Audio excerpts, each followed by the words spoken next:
how do you know you found the one? Well, I don't really believe in the one. I really do believe that ultimately we have to choose who the one will be. We have to choose to love an imperfect person as well as we possibly can. Today's guest, Jillian Turecki, is a certified relationship coach, teacher, and writer. She has helped thousands of people be better in their relationships, including the relationship that you form with yourself. And she's helped just as many people manage the aftermath of a relationship breakdown. That is how I believe I stumbled across Jillian on Instagram. She's got 1.8 million followers, and I think I was in the depths of despair in my last breakup. Were you looking for some Instagram quotes at the time? I think I was. You know, when you just like, you need to read something, you trawl the internet to find something that resonates with you, and you're like, aha, I knew it. I found her. I'm validated. And that's how I found Jillian. And I've loved following you ever since. So I'm so excited to welcome you to the podcast today, Jillian Turecki. Oh, thank you so much for having me. I appreciate it.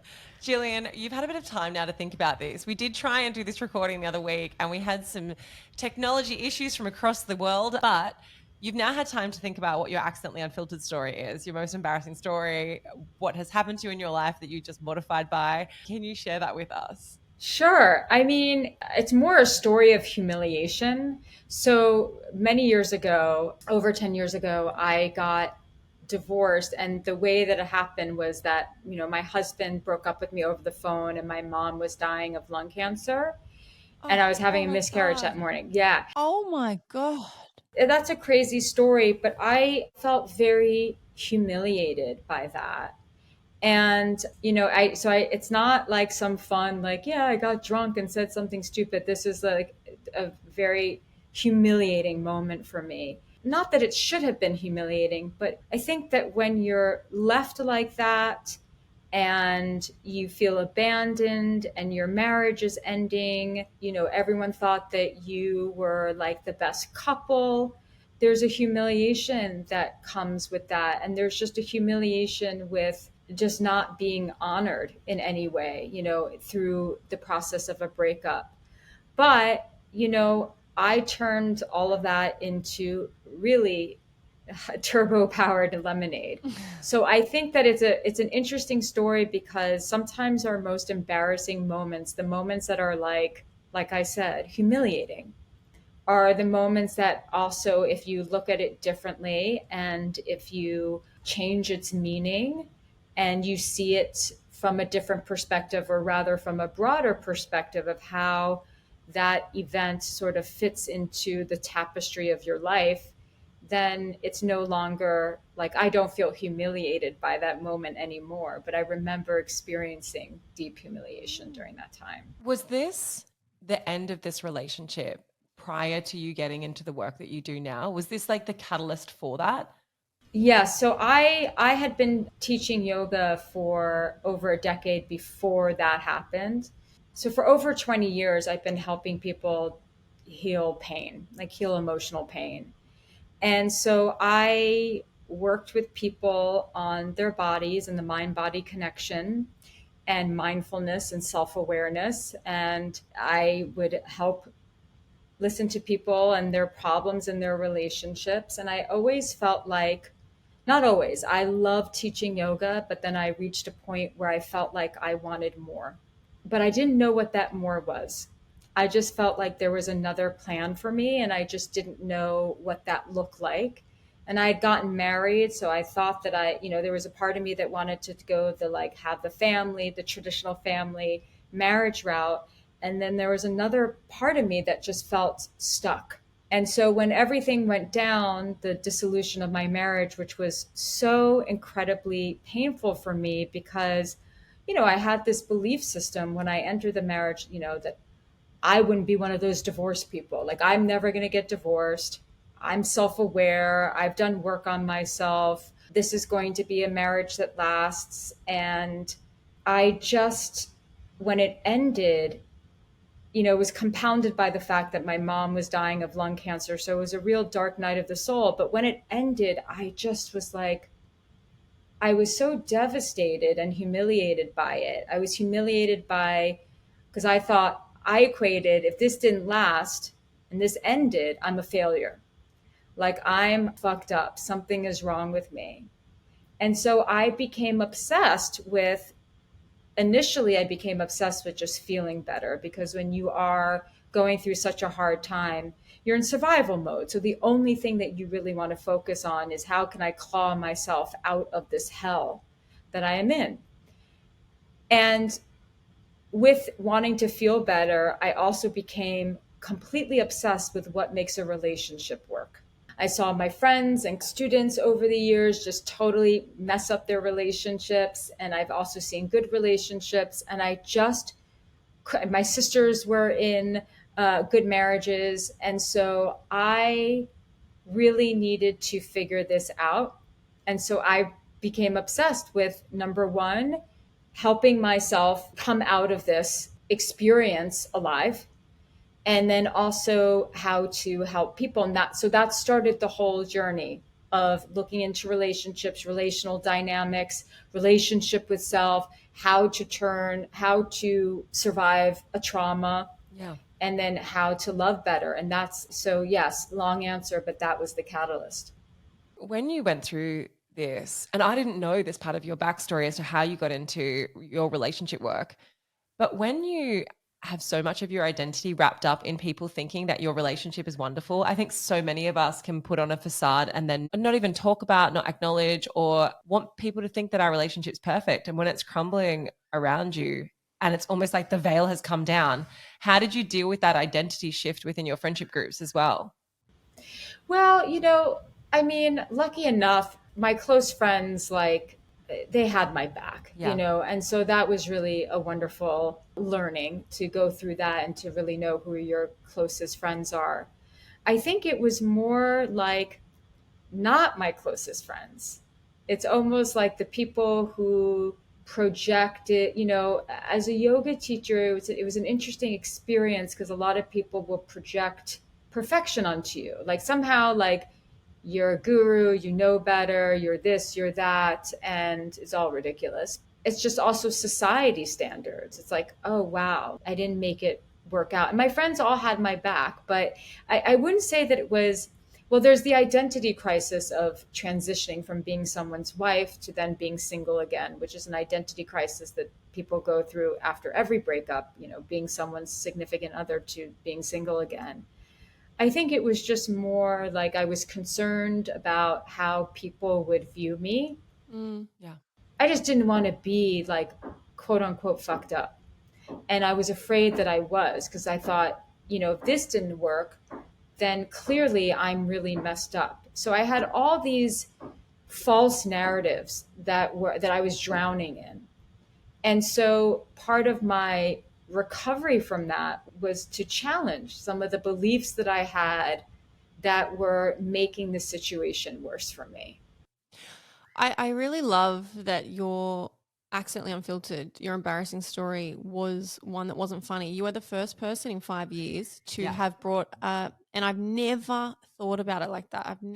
We always ask embarrassing stories, and someone always has to think of the funniest thing to happen to them.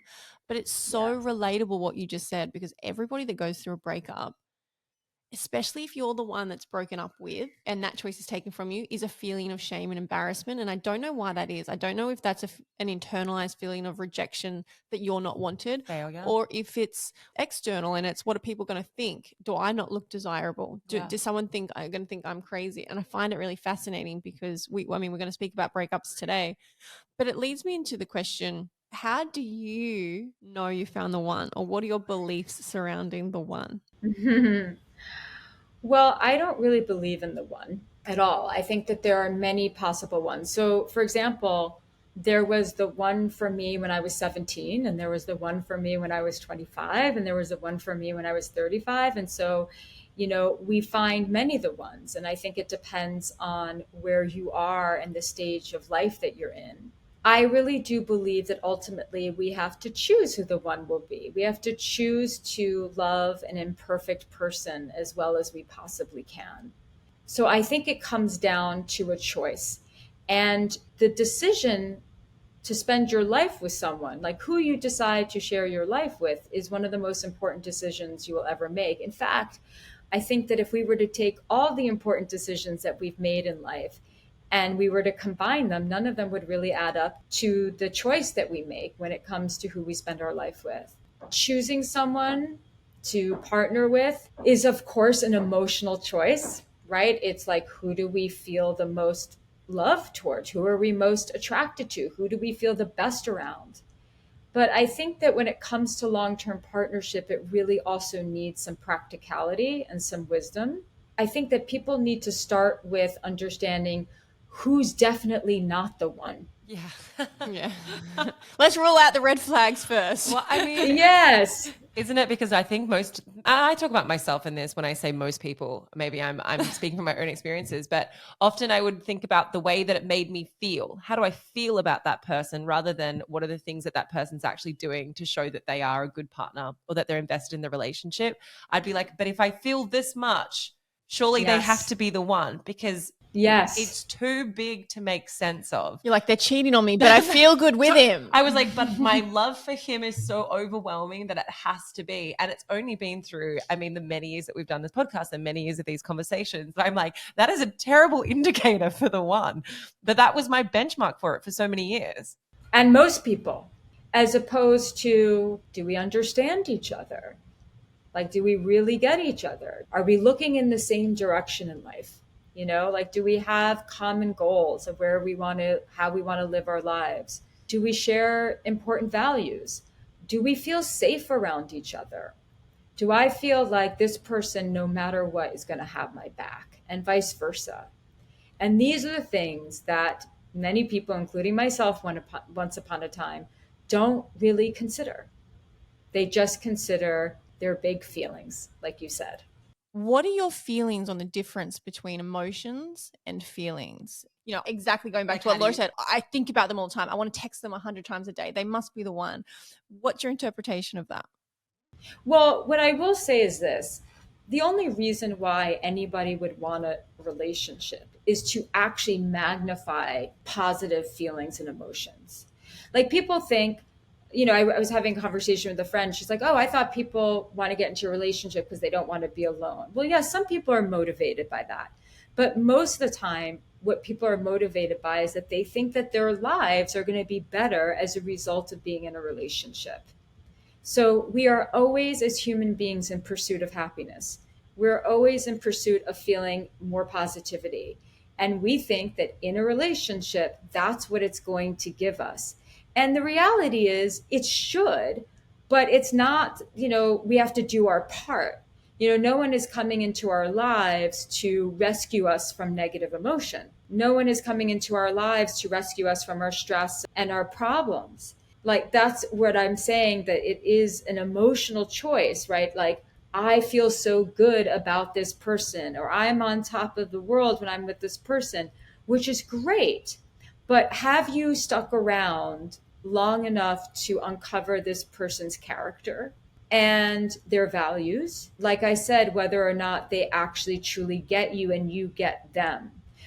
So we're motivated by emotion. We don't want to feel pain. We want to feel better. And so people seek out relationship because they want to magnify that feeling of oneness. You know, the one comes from this idea that everybody's subconscious is actually searching for a sense of completion, that sense of oneness. This is something that's been talked about in ancient scriptures for centuries, that we feel that sense of oneness when we are in nature, or we'll feel that sense of oneness when we meet our baby for the first time, if you're having a baby, or we feel that sense of oneness maybe with a pet. Or like a lot of times people will experience, like, why do people do psychedelics or do drugs? Because they're trying to feel some sort of connection to God, if they believe in God, to some sort of wholeness, regardless of what your spiritual beliefs are or are not. And so we are all walking through life wanting that so badly. And when we fall in love, we have that experience of oneness. We have that experience of when we're at our favorite concert, listening to our favorite song, and our eyes are closed and we're in the present moment and we feel so plugged in. That's what falling in love is. And so, of course, it's addictive, because we're all looking for oneness. But what we don't realize is that that is something that we find within ourselves. It's not something that we find in another person. Now, someone else can, the whole point of a relationship, I don't understand why anyone would want to be a relationship if it doesn't make your life better. Now, that doesn't mean that if you're in it for the long haul, you're going to go through rough times and there's going to be obstacles. But overall, it should make your life better. But do you think it's because do you think we kind of think more about like the potential or the hope that it's going to get to the next place? Like, even if you're not there in a relationship, one person or both of you might be like, oh, well, once we just get over this hump, it'll be great. And then once we just get past this thing, it's going to be great. And you always have these like arbitrary milestones in mind for where you could push the relationship to, and then you'll reach nirvana. Like, it's always just a little bit out of reach for some people. Yeah, for some people, they're in the wrong relationship. And for others, they need to learn how to make their relationship better because it actually is the right relationship, but they don't have the skills to make it as good as it needs to be. And so they need to learn those skills. And that can be a difficult thing to decipher. But certainly, you don't want to fall in love with someone's potential. I think it's very important to love someone for where they are and who they are now, today, as if they would never change. One of the most common questions we get is, how do you know when it's right to walk away from that relationship? So how do you differentiate between we've grown apart and we're now different people to this is a normal part of the ebb and flow of a long-term relationship that I need to work in? Yeah, it's the $1 million question. There's no one answer for this. And I know that people want to know that, but there's no one answer. I think there's a few answers. I think, well, what have you actually, like, I would want to know, like, what have you actually been doing to try to make it work out? You know, have you had the right help? Do you know what your partner's needs are? And have you been meeting those needs? Have you expressed what your needs are and how they can better meet your needs? Like, have you had these conversations? Because a lot of people, because they don't have the tools or the skills, they don't know how to make the relationship better. They don't know the strategy, right? If I were working with someone, I would want to know first what they have done to try to make it work and to see if I can offer some other things specifically around core needs. Another answer is, you know, there's some people who just feel it in their body that the relationship that they're in is wrong and or it's run its course, and that it's just they feel it so strongly in their body. And if you do, you have to listen to that. And then there are people who have just grown in different directions, and you have to not stay married for the sake of staying married, you know, not staying in the relationship for the sake of staying in the relationship. I think that if it's a relationship that has, you know, there isn't any mistreatment or abuse or, you know, glaring red flags, and it's someone with whom you've dedicated a large portion of your life, and especially if you've kids, I think you have to do what it takes to kind of leave no stone unturned to really figure it out. But at the end of the day, it behooves everyone to turn the lens back on them and to ask themselves, how have I been showing up in this relationship? Because we tend to hyper focus on what we're not getting from the other person. And rarely do people have the awareness to ask themselves, what have I not been giving? Could it be that if I stepped up and showed up as the person who I really want to show up in a relationship, things could change? So no easy answer there. Jillian, we talk so much, and especially in this, I mean, we're looking at this from the side of when you're making that decision or you're in a relationship that maybe isn't a great one. But I think rarely is there the tools around, like, how do you break up in a way that's kind and respectful and loving as well? What would be your advice for someone who is at a point where they don't want to be in the relationship anymore, but they physically don't know how to go about actually ending the relationship? Because I would say that there's probably a good way to do it in a terrible way, as you've all experienced. Probably not ending it when you're going through a miscarriage or via text. You don't break up with someone via text unless you're in some sort of dangerous, unusual circumstance. But it can be paralyzing for some people to even think, well, how am I going to do this? The breaking up is just as hard as being broken up with. How do people go about it? Well, the reality is, particularly for long-term relationships, there usually isn't just one breakup talk. Sometimes, a breakup extends over many months. You're talking about it. Some breakup conversations are a series of many conversations over a year. Every breakup story is unique and different. But generally speaking, when you break up with someone, this would be considered one of the hard conversations and maybe one of the hardest conversations. And with every hard conversation, you have to lead with love and lead with vulnerability and lead with telling the truth. I don't recommend saying, it's me, it's not you, because that's a very vague thing. Tell the truth. People don't end relationships where their needs are being met. Yeah. They just don't. But it takes two to tango, right? Unless you're talking about an abusive situation, it takes two to tango. And so I think it's just about being honest. Absolutely, one should take accountability and not blame the other person. So you don't want to say it's not you, it's me. And you also don't want to say it's you, not me. You say it's us together. You just say your experience. You tell the truth of what you're feeling. And it's very hard because if you're doing that with someone who doesn't want the end of the relationship and it's hurtful, this is not easy. But you can't be a coward and do it via text unless it's some extenuating circumstance. But I also think, having been the breaker-upper and been on the receiving end of a breakup, I genuinely think that whilst it is more hurtful to hear the truth, it's overall easier. If somebody says, I just don't love you, you can't do anything with that. Like, that hurts, but you're like, I can't change your mind. I can't fight for this. I can't give you the reasons why you should love me. You can try and do that, but they're not going to. Whereas if they're such a coward and they say, it's just me, I've got to figure some stuff out, that makes you want to hold on. It makes you be like, well, I'll be here. What can I do? Whereas if someone's like, it's over, I don't have feelings for you anymore, I don't love you, you're like, cool, I'm going to have to go and start my healing journey because there's nothing I can do. So I think there's so much power in just ripping the Band-Aid off. Yes, and telling the truth and not leaving the person guessing. And I think that, being willing to answer questions is really important. Like if the person has questions, like what changed, and just being willing to answer those questions so that the person has as much closure around it as they possibly can. I think that's the kind thing to do.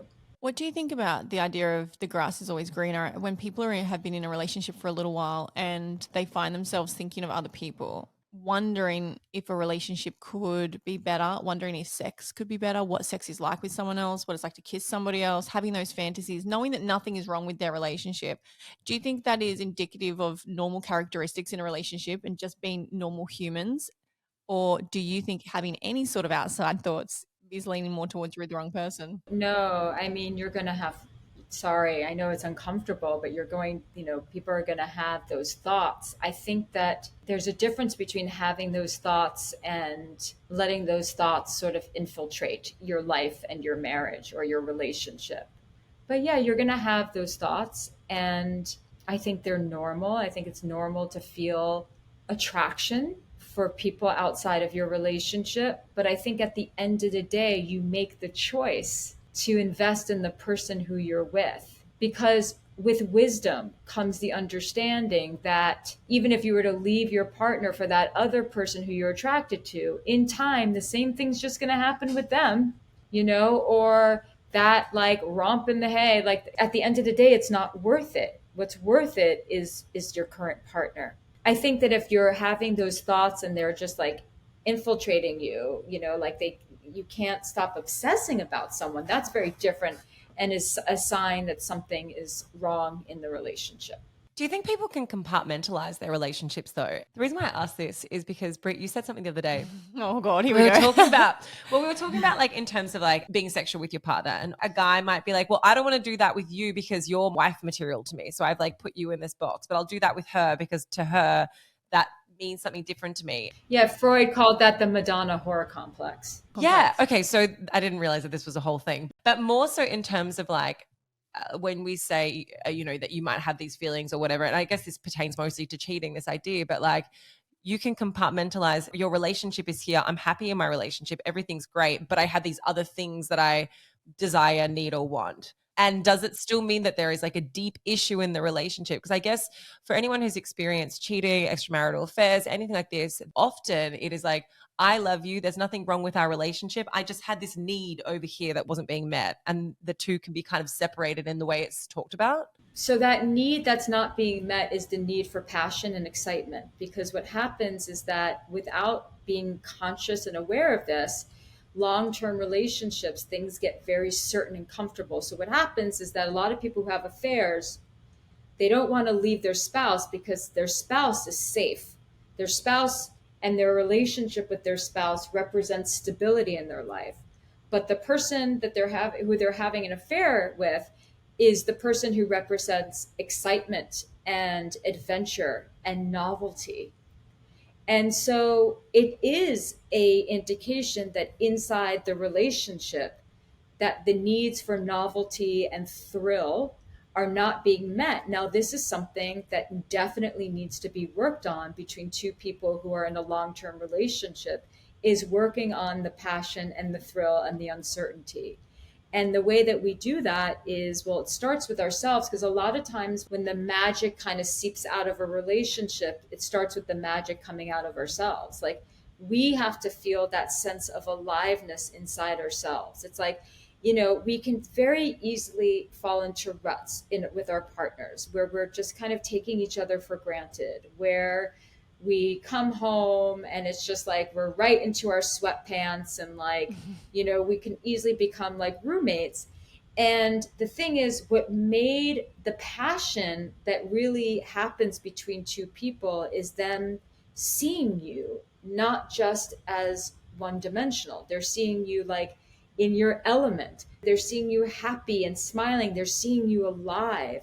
And so we have to really pay attention to doing that for ourselves, and also to be doing things together in a relationship, like maybe doing some more fun things together. For some people, it might mean that they're spending too much time together. For some people, they're not spending enough time together.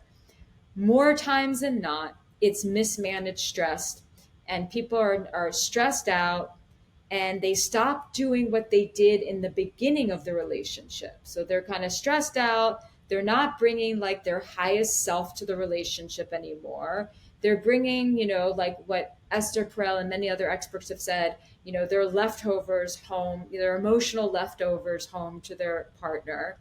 And like, this is what kills passion. But it's still safe and it's still stable. It's still connected in many ways. But the passion and the thrill and the novelty is not there. And that is something that people need to work on. But it starts with your relationship with yourself. Are you bringing your A game to the relationship, or are you consistently bringing your C game and thinking, well, this is good enough because I know they'll never leave me? Can you just go back and explain the Madonna whore complex just to the people that are listening that don't know about it? And I hate that name. I hate saying that, the Madonna whore complex. But just tell us a little bit about what that is. It's more viewed as in heterosexual men who think that, the woman they marry is sort of like, is the Madonna, right? She's supposed to be almost like the Virgin Mary, the maiden, the innocent. And so you treat her with respect. And the girl who you don't care about, you treat like the whore. Whereas many women in a relationship once in a while want to be treated like the whore in the most respectful way. Like they want to have like hot sex and they don't want to be seen as that. Yeah, just cuddle me after. Yeah, exactly. It's a real disservice that men do for their female partners. It's definitely not going to make your female partner happy if she's just treated like that, because we want to be able to explore. Jillian, I'd love to talk to you about, in the instances that someone is going through a breakup, how does that healing journey start? What are the things that you can put in place to protect yourself? Because, when we started this podcast, and it's something that sometimes it'll come to me and I'm like, oh my God, that is the original conversation as to where this kind of sprang from. It was this idea that when you go through terrible breakups, it can be an incredibly transformative time in life. So very rarely does your life get completely pivoted in a way where you have the opportunity to kind of choose your own adventure ending, as it does when you go through a massive life breakup. Can you talk us through, for those people, almost like a little bit of a Bible on the steps of healing, on what they should do, especially in those initial stages of a breakup, to better manage not just the other person, but manage their feelings and how to kind of go about that healing journey? Some breakups are an emotional catastrophe. Not all breakups are created equal, but there are some that bring us to our knees and are a traumatic experience and a life altering experience. Like with that breakup, your whole life is going to change, and maybe, and if you have kids, your children's lives are going to change. And so you need support, whether that's support in the form of a therapist, whether that's your best friends, whether that's community, whether that's your parents, whether it's all of that. You need support. It's really, whether it's just one person who you have, it's so incredibly important. I think that people need to get better at asking for help, and that they shouldn't do it alone.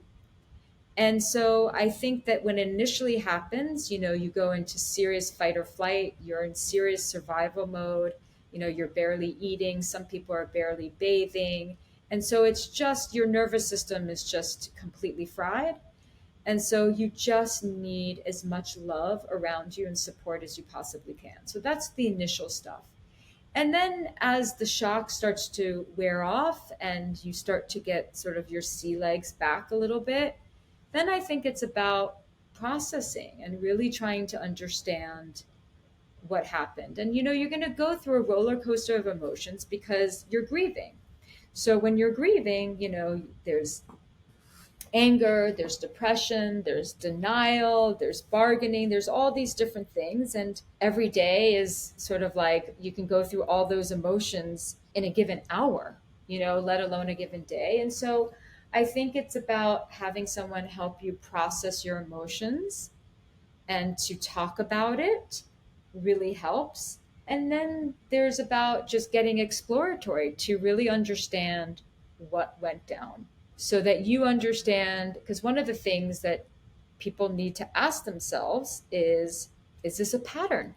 Has this showed up before? Is this something that's happened to me before? And I think that one of the harder realities of some of these breakups is knowing that there's a pattern here. And not a lot of people will have the courage to really look at that. But I really want people to, because there's a huge opportunity for change and transformation after these kind of breakups. These sort of life altering events are really meant to wake us up. And so I think then it's about exploring is this a pattern? And what is that all about? That's also hard. It's a hard place to be, but it's so important. And I remember the realization that I had. I was single for the better part of, 9 or 10 years. And I remember the realization. I remember when I had it, it was with Laura and it was on a podcast. And I was like, oh my God, it's me. I was like, it actually is me. I was like, I'm the common denominator, not in a bad way. Like I feel not in a good way. not in a successful way. It doesn't mean that it's all your fault. It just means that you're still the common denominator. Well, I was the common denominator, and it wasn't that I was a great person in relationships. I treated them well. I was the problem because I had commitment issues, and I never realized that. So I made issues in the relationship so that it wouldn't be successful, so I could walk away, and then I would say, woe is me, no one loves me, I can't find a relationship. Yes. But I think deep down I didn't actually want a lot of them, and that realization changed everything for me. And I didn't feel bad about the problem is me, like, Taylor Swift. That's obviously why she wrote that song. I didn't feel bad about that. It didn't make me feel like a lesser person, but it enabled me to understand and put steps in place to change. And then I fell straight into, or I shouldn't say straight into, but I was ready for an actual relationship because I addressed the issues that were at my core. Let's take this to a place that everybody knows, and that is the online world.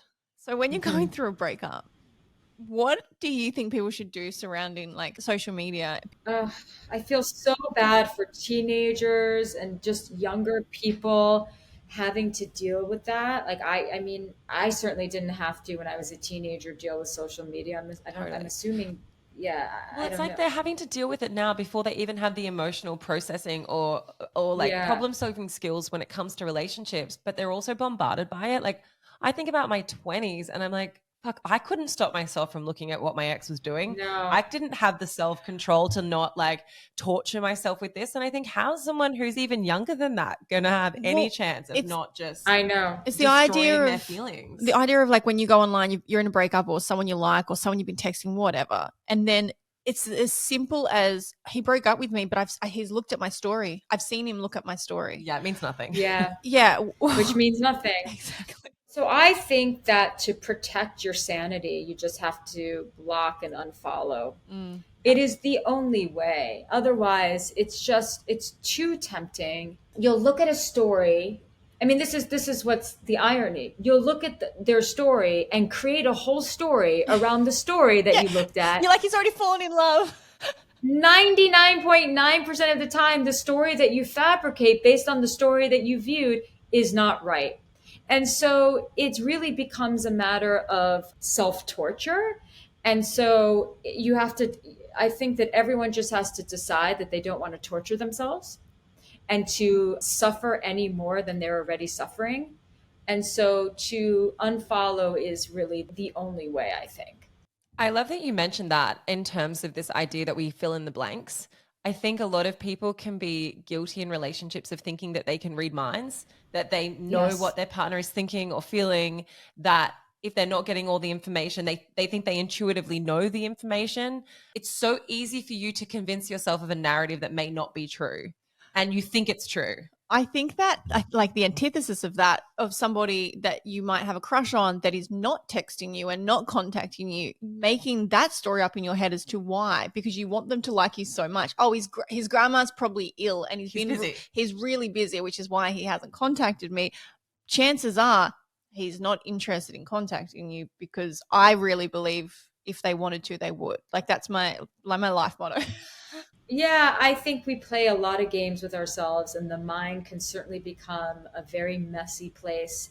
And so that's why I say you got to protect your sanity. You have to preserve, I should say, your sanity as best as you can.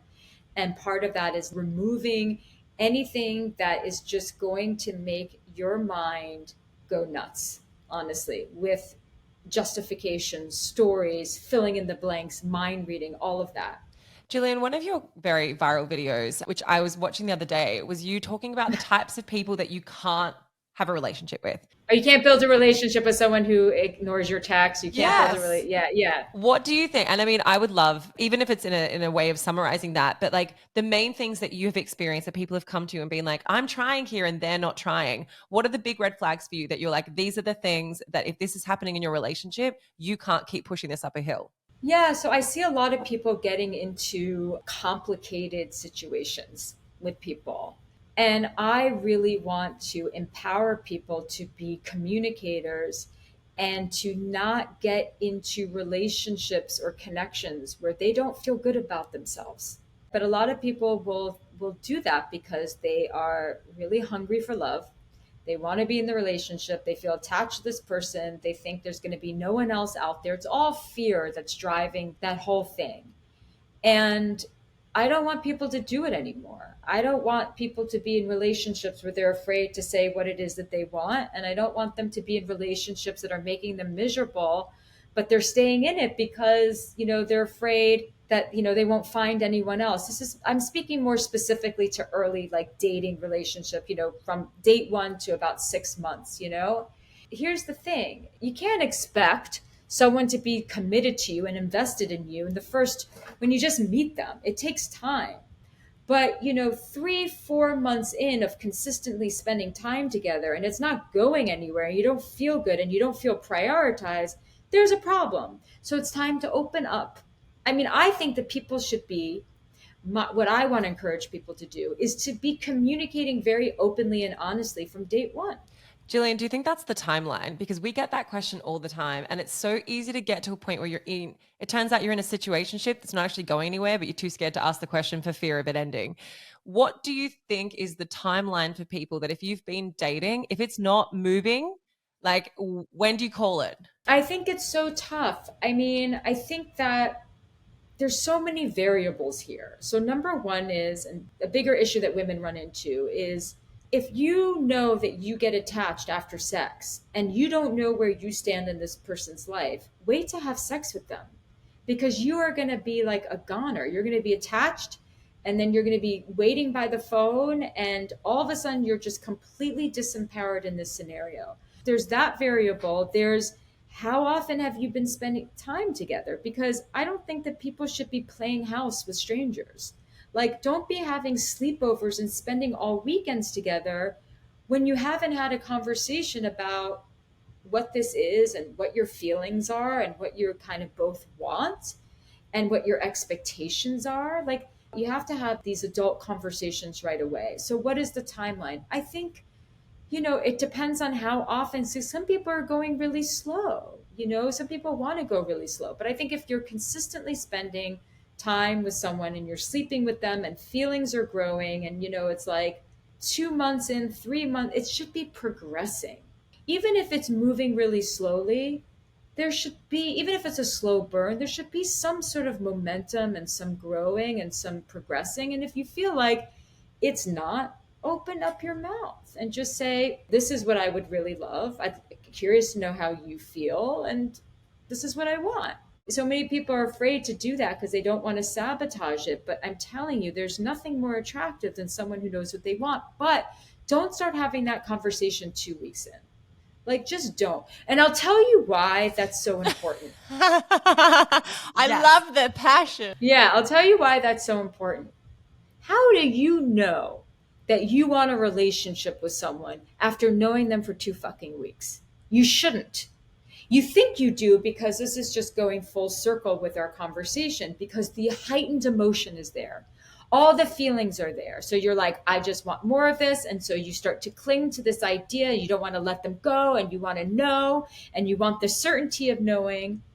But this is where we have to challenge ourselves to say, okay, I have all this height. This is how we process our enthusiasm and our feelings. I have all these strong feelings.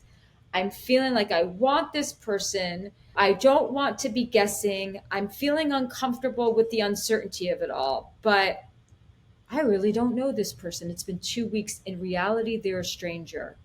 I need to ground myself and go a little bit slower, because I'm wanting commitment from someone who I've known for 2 weeks. And I've done that, but it's lunacy. It's crazy. And I know that there's going to be people who listen to this who it worked out for, who they got lucky. Me, but sure. I think, but often that's Exception the to the rule. exception. Absolutely. And I think for everybody else who then invest themselves so deeply in something and then get to the 6-month mark or the year mark, and it's toxic as fuck, but you can't get out of it because you've mentally invested so much of yourself in it, that you then have to try and go through the process of untangling.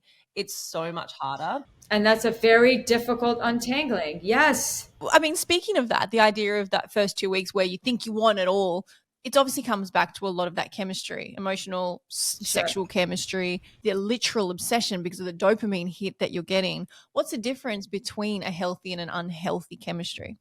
Well, it depends on the person. So one way to look at it is that if you are someone who has a pattern of always having strong chemistry with people with whom you have toxic relationships, or with people who harm you in any way emotionally and or physically, then you have to relearn what it is to have healthy chemistry, which might feel a little boring at first. But, that's part of the growing process. You have to learn how to find someone's character more attractive than like their charm. So if it's the kind of chemistry, and it's not the chemistry fault, it's something inside of us. So if when you have chemistry with someone, you have a tendency to throw all your standards out the window, you start to gamble away your values and your principles, that's when you know that someone or something has a hold on you that's not healthy. Then you're going into a pattern because you're blinded,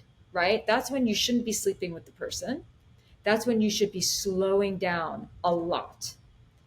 And I would say healthy chemistry is when you have that deep attraction for someone, but you are searching for character. And you are not just attracted to their body, you're attracted to their minds too, and their personality too. And you're looking for things such as honesty and integrity and loyalty and kindness. I think it's a matter of like what the chemistry does to us. And so you want to have the kind of chemistry where you can still have your head screwed on straight. Talking about this idea of like seeing patterns in relationships and acknowledging that maybe you have repeated behavior. What happens in the instance where you realize that actually you are the problem, or you are and I don't want to say that you're the problem, but like you're the one that is. You have some changes you have to make. Yeah, absolutely. For me, I had that realization very similar to you, Britt. I remember my sister when I was in my 20s said to me, like, you always get into these relationships where they're assholes. No, well, like there's like an obsession, like they're obsessed with you and you're obsessed with them, and it's all very dramatic. And I thought that was really flattering at the time. I was like, oh my God, you're saying they're obsessed with me? They are, I'm amazing. And then years later, I looked at that and I was like, I was so unbelievably toxic in the way that I created these kind of like intense bonds in my relationships. And I realized that was a pattern I had as well, as much as it was kind of returned. How do you break that down when you've noticed that you have patterns, when you notice that actually maybe you're not showing up in a relationship or in relationships and choosing very good partners or behaving in a way that's healthy? How do you unpack that? Well, I think first, what you should do is celebrate. Most people, when they are confronted with that, they feel very sad and they feel ashamed and they feel overwhelmed. But really, it's a moment of celebration because it's a moment of insight and self-awareness. And you are never going to get what you want in life without that self-awareness and insight. So I do think it's a moment of just being like, holy, I would like more people to celebrate. Like, wow, I just realized something in myself. And like, I just realized that I'm doing this, and that's why I don't have what it is that I want. Yeah. That's why I've been struggling. And then it begins with, okay, well, where does that come from? You start to ask questions. Where does that come from? Where did I learn that? How might this be related to something that I experienced in childhood or something that I witnessed in childhood? How can I start to look at this differently? Do you think that there is always a linkage between the relationships that were modeled for you in childhood and how you show up in your own relationships? Yeah, there's always some sort of linkage, but it's not as cut and dry as you might think. There are definitely people who had very strong childhoods, but then end up with like an abuser because they just didn't even know that like Didn't see it's the almost warning like signs. rose-colored glasses. Yeah. They didn't even know that like someone like that could even exist. But yeah, a lot of times it's, like watching mom maybe tolerate something that she shouldn't have tolerated, or watching dad and maybe watching both of your parents express love to each other in a way that was quite loveless. So not being modeled that. So you kind of go out into the world clueless about what it really means to be loved and what it really means to love romantically. I feel like we're coming to the end, but there was one more thing I wanted to ask, and that is, do you think that you can be friends with an ex when you break up with somebody? Because so many people are like, we're just, we just love each other as friends, but you've been in this tumultuous relationship for however long. I really believe it's case dependent. So I think that there are some people who are married and they divorce and they co-parent really well, and I've seen them like both remarry other people and they all go on family vacations together. Yeah, right. That doesn't mean that they're texting with each other every day, but they're in each other's lives. I think some people, their relationships never end. They just change form. And maybe they spent years together like roommates. And so transitioning to friendship was very natural. But of course, there are also cases, which is that it's also just a way for people to make an excuse not to let go and to keep that person in their lives. And so they're still carrying on with maybe the codependency that might have existed between them. In which case, I think that most times it's best that there's some time apart so that, if they do enter a friendship, it's really just a friendship. Yes, I think that's the important part.